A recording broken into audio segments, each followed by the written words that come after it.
Sir, मौजूदा वतन अजीज के जो माहौल है, जो पुराशुभ दौर है, उस पर किसी एक शायर ने बड़ा खूब कहा। उसमें पहले मिसरे में तरमीम करके कहना चाहूंगा कि हुक्मरान हो गए बहरे और अंधे लोग, हुक्मरान हो गए बहरे और अंधे लोग, खाक में मिल गए नगीने लोग, हर मुहिब्बे वतन जलील हुआ, रात का फासला तवील हुआ, आमिरों के गीत जो गाते रहे वही नाम दाद पाते रहे, रहजनों ने रहजनी की थी, रहबरों ने भी क्या कमी की थी।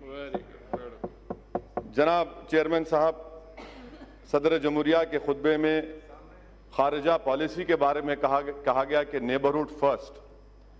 इसकी नाकामी का अंदाजा इस बात से लगाया जा सकता है सर कि नेपाल एक मुल्क है जो हमारे बहुत करीबी ताल्लुकात हमारे भारत से रहे हैं। आज नेपाल नरेंद्र मोदी की सरकार को कह रहा है कि मिस्टर मोदी, अगर आप चाहें तो हम आपको और पाकिस्तान को बिठाकर बात करा देते हैं इंटरलॉक्यूटर बनकर। अब आप बताइए सर, कितनी कामयाबी है इन लोगों की। दूसरी इनकी कामयाबी देख लीजिए सर, या इनकी नाकामी, और भारत की नहीं बल्कि इनकी सरकार की नाकामी, कि अमेरिका के कांग्रेस में और सेनेटर्स ने हमारे मुल्क के ऊपर कई हियरिंग्स किए, कई रिमार्क्स किए, कई मोशंस पास किए। इतना वजीर आजम ट्रंप से बगलगीर हुए, ऐसा लग रहा था पिछले बार कि शायद बकरीद और रमजान के ईद के गले मिल रहे हैं। उसके बावजूद भी अमेरिका के कांग्रेस और सेनेटर्स भारत की पॉलिसी के ऊपर तनकीद पर तनकीद कर रहे हैं। इससे आपकी कामयाबी अंदाजा होता है। तीसरी बात सर, यूरोपियन पार्लियामेंट में भारत के खिलाफ रेजोल्यूशन मूव हो गया। ये आपकी कामयाबी या नाकामी आप खुद अंदाजा लगा लीजिए।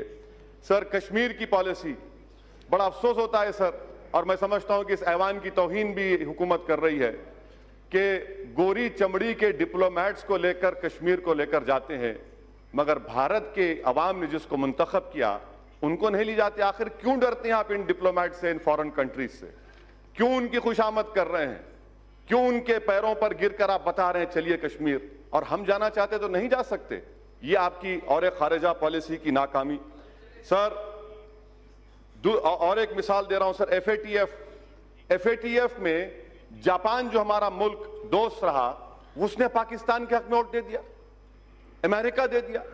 अब पाकिस्तान पे से एफएटीएफ खत्म हो जाएगा, वो ग्रे लिस्ट से निकल जाएंगे। ये इनकी खारिजा पॉलिसी रही सर। अफगानिस्तान में तालिबान आ रहा है, अमेरिका कह रहा है कि छाबार पोर्ट में भारत नहीं बना सकता पोर्ट। कल तालिबान वहां पर आएगा तो हम क्या करेंगे फिर? आपके पास इसका कोई अंदाजा नहीं है। अच्छा सर, अब आप आ जाइए, हज सब्सिडी को निकाला गया था, 700 करोड़ की सब्सिडी निकाले। मैंने खुद कहा था, कहां गए वो पैसे? 700 करोड़ में आपने कितने मुस्लिम महिलाओं के लिए स्कूल खोले? 0, 0। और आज आप कहती हैं कि स्कॉलरशिप। सर, हर साल मैम डिमांड कर रहे हैं कि माइनॉरिटीज के लिए, अक़लियतों के लिए डिमांड ड्रिवन स्कॉलरशिप करिए, आप नहीं करते। और नहीं करने की वजह से हर साल कम से कम 20 लाख मुस्लिम लड़के और लड़कियां स्कॉलरशिप से महरूम होती हैं। अच्छा सर, आप देख लीजिए, जो पैसे दिए गए थे 2018 और 19 में, उसमें से आपने 170 करोड़ रुपए खत्म दिए ही नहीं। 19-20 में आपने नवंबर तक सिर्फ 27% पैसे रिलीज किए, और फिर आप बड़ी बड़ी बातें करते। हुनर हाट का जिक्र सदर जमहूरिया ने किया, इसमें भी झूठ सर। झूठ का अंदाजा लगाइए कि खुद गवर्नमेंट का मैंने आरटी एप्लीकेशन डाला जिसमें कहा गया कि 2018-19 में खाली 12,000 के करीब आर्टिजन्स को, 1,227 आर्टिजन्स को हुनर हाट में ट्रेनिंग दी गई। आप कहते हैं हजारों। ये आरटीआई की एप्लीकेशन है सर। तीसरी जो अहम बात मैं आपके सामने जिक्र करना चाह रहा था कि theory of separation of powers, ये हमारे हर जमहूरियत के लिए बुनियाद होती है, मगर 5.5 साल में तो थ्योरी ऑफ सेपरेशन पावर्स की धज्जियां नहीं बल्कि उसको निस्तो नाबूद कर दिया गया। कोई चीज आजाद नहीं है आज। थ्योरी ऑफ सेपरेशन पावर्स खत्म होकर सेंट्रलाइजेशन ऑफ पावर्स बन चुका है। यहां पर एक ही शख्स के हाथ में पूरा पावर आ चुका है।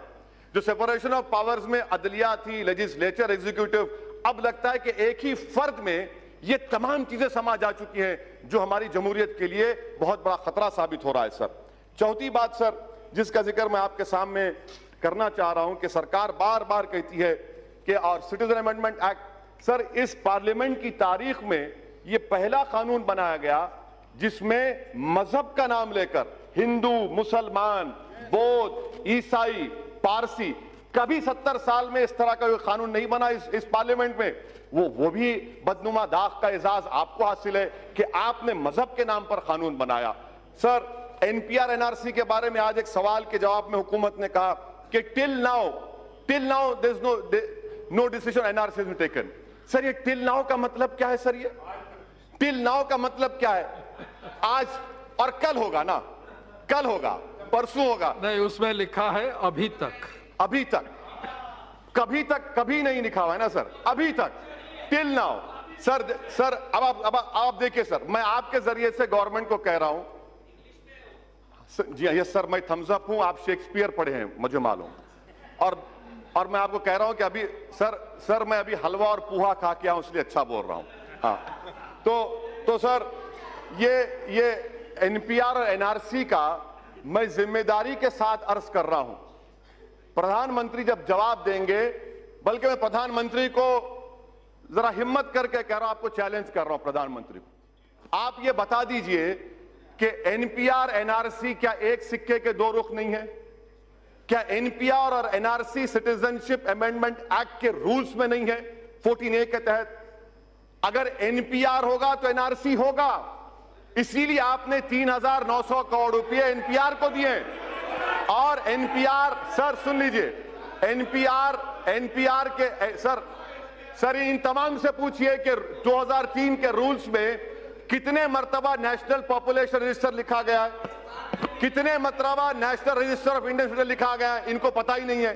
सर मैं आपके सामने कह रहा हूं कि एनपीआर होगा तो एनआरसी होगा, क्योंकि सेंसस अलग है, सेंसस अलग है, एनपीआर अलग है। आप एनपीआर जब करेंगे और उसमें 8 सवालात क्यों डाल रहे हैं आप, नए सवालात, क्या एनआरसी नहीं करेंगे? अच्छा ये और एक चांस, ये जवाब दे प्रधानमंत्री। दूसरी बात सुनिए, दूसरी बात, आप बोलना चाह रहे तो मैं बैठ जाऊं, आप बोलिए ना सर। सिटीजनशिप अमेंडमेंट, प्रधानमंत्री कहते हैं ये नागरिकता देता लेता नहीं है, ये देता भी और लेता भी है। उसकी मिसाल क्या है? आसाम। क्या आसाम में 5 लाख मुसलमान के नाम नहीं आए, वो बंगाली जबान बोलते? आसाम में 5 लाख बंगाली जबान बोले हिंदू हैं, आप बंगाली हिंदू को सिटीजनशिप देना चाहते हैं, आसाम के 5 लाख मुसलमानों को नहीं देना चाहते? क्या आसाम के असेंबली में आपने नहीं कहा आपकी सरकार ने सिटीजन अमेंडमेंट एक्ट ये है, एनपीआर होगा? नहीं, घुसपैठी नहीं, घुसपैठियों का बाप हूं। सर सुनिए, एनपीआर होगा तो एनआरसी होगा। आसाम में जो घुसपैठी हैं, आसाम में जो घुसपैठी हैं मुसलमान घुसपैठी हैं, बंगाली हिंदू नहीं है। सर मैं खत्म कर रहा हूं 2 मिनट में सर। ये तो एनपीआर एनआरसी में कोई फर्क नहीं है सर, एनपीआर एनआरसी एक ही है सर। एनपीआर होगा तो एनआरसी होगा। प्रधानमंत्री बता दें कि आसाम के 5 लाख बंगाली हिंदुओं को सिटीजनशिप नहीं मिलेगी CAA के तहत। सर आखिर में सर मैं आपको बताना चाहूंगा कि ये जो मुल्क में जो माहौल है, प्रधानमंत्री और गवर्नमेंट कह रही है क्यों हो रहा है एहतजाज?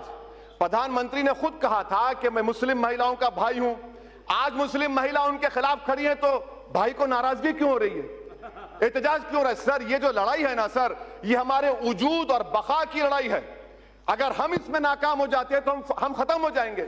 इसीलिए हम कह रहे हैं कि आप कैटेगोरिकली खड़े रहिए और खड़े रहकर कहिए मौजूदा वतन में जो माहौल है सर, ऐसा माहौल है कि 1933 का जर्मनी का माहौल है, 1938 का जर्मनी का माहौल है, 1948 का 38 का मुसोलिनी का माहौल है। आज हर जगह पर अब सिर्फ बाकी क्या रह गया मालूम सर? बाकी हिटलर ने भी इन्हें सेंसस किया था, उसके बाद यहूदियों को गैस का चैम्बर में डाल दिया। मुसोलिनी ने भी 1938 में सेंसस किया था, उसके बाद पूरी जायदाद रोमा और यहूदियों की छीन ली। अब वही हाल यहां पर होने वाला है मुसलमानों के साथ, वही हाल होने वाला है सर, वही हाल करने वाले हैं। इनका मकसद ही वही है, इनका मकसद मैं खत्म कर रहा हूं सर, मैं खत्म कर रहा हूं सर। और दिल्ली में क्या हो रहा है? इतने पावरफुल होम मिनिस्टर है, 3-3 गोलियां चलती हैं, ये लॉ एंड ऑर्डर है आपका।